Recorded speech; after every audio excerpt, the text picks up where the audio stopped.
we have to concentrate on putting money and resources and community involvement into getting people who have these, what we call low-level drug offenders, and get them into treatment and get them. I'm a prosecutor, so I bring exhibits with me.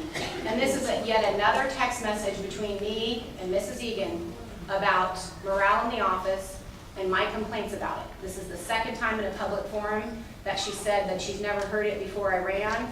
Here it is, another text message. Maybe this one will end up in Fresno B too. Anyone can see it afterwards. Everyone in this office knows that morale is low, and everybody is afraid to say it. Well, you know what? I'm not afraid to say it anymore. It has got to stop. Good for you. Recently, those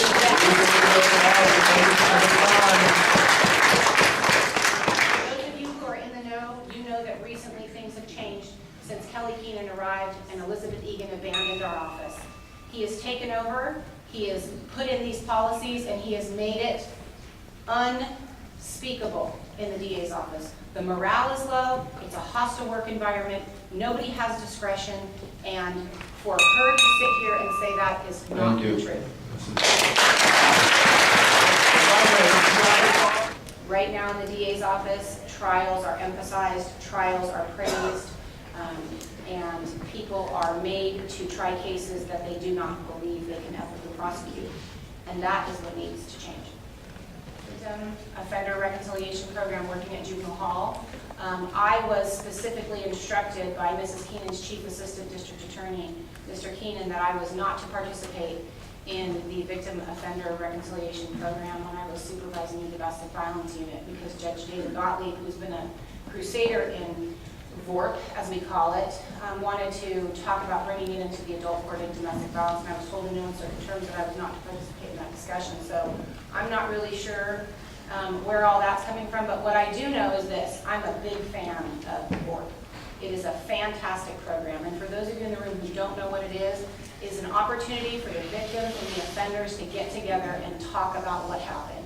It's an opportunity for the victims to say to the defendant, you messed up my life by stealing my car. This is what happened to my kids. This is what happened to my house. We didn't sleep. My kids had nightmares because you stole the car out of our driveway. And it's an opportunity for the defendant to apologize, to make restitution, and to attempt to make it right. And the goal of VORP is it's completely voluntary, but it's to keep kids out of the system. So in Fresno County, we have 69% at last count of our inmates who are pre-trial, which means they are not serving a sentence.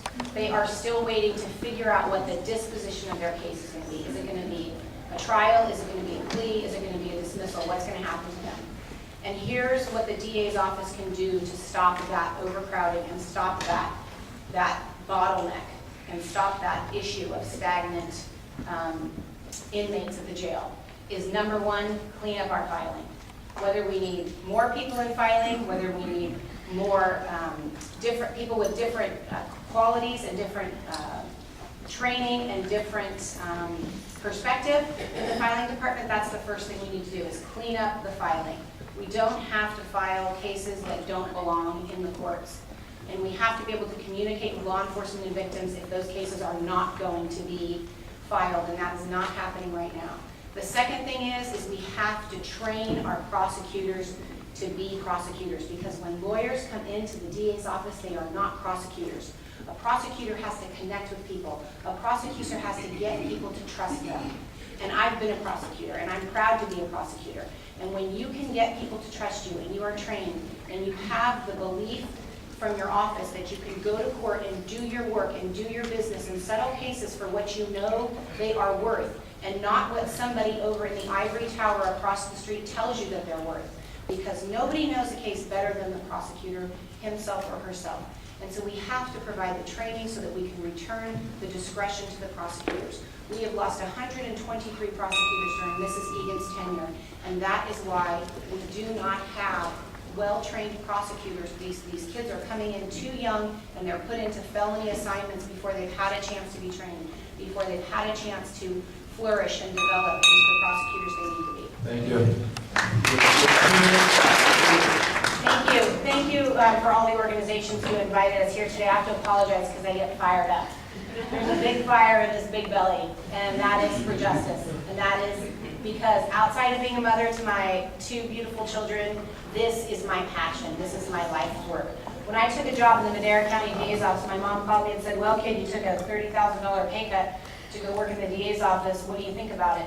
And I said, Mom, I do this job for free. This is it for me. It is my dream job. And I'm standing here because the administration of the current district attorney's office has prevented me from ethically continuing to follow my passion and to do the work that God has called me to do. That's why I'm standing here tonight. I was born here. I was raised here. I love this community.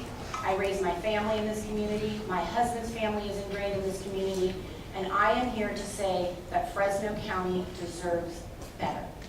Has Mrs. Egan accomplished things? Yes, she has. But she has also had a lot of failings. And we need leadership in this county. As the person who is the top law enforcement official, this person has to have integrity. This person has to be honest. This person has to be above reproach.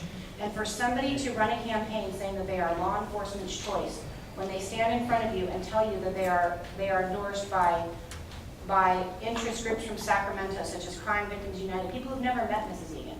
She will, I'm anticipating we're going to have a big media campaign saying that she's endorsed by 30,000 law enforcement officers. Those are 30,000 members of the California Correctional Officers in Sacramento who gave her $10,000 a couple weeks ago, who've never met her.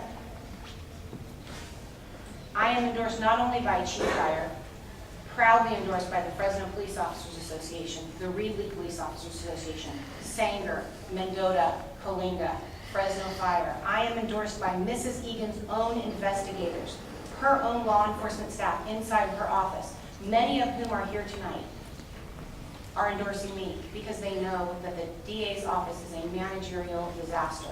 I got into this. This was not my dream. If things weren't broken at the DA's office, I'd be sitting in my desk prosecuting domestic violence cases. I took this responsibility and I took on this task out of a sense of responsibility because judges, defense attorneys, prosecutors, and civil attorneys asked me to do it. They encouraged me. They said, you have the integrity, you have the experience, and you have the ability to run a campaign. Get up and do it. And that's how I was raised. Every day you wake up and you have the responsibility to do what it is that God has given you the ability to do. And that's why I'm here. And that's why I'm running. I care about Fresno, and I want to be the role model that I had as a young prosecutor coming up. People like Don Penner, people like Bob Freed, people who were ADAs at the time that I was coming up. I want to be that for young people. Thank you for the time.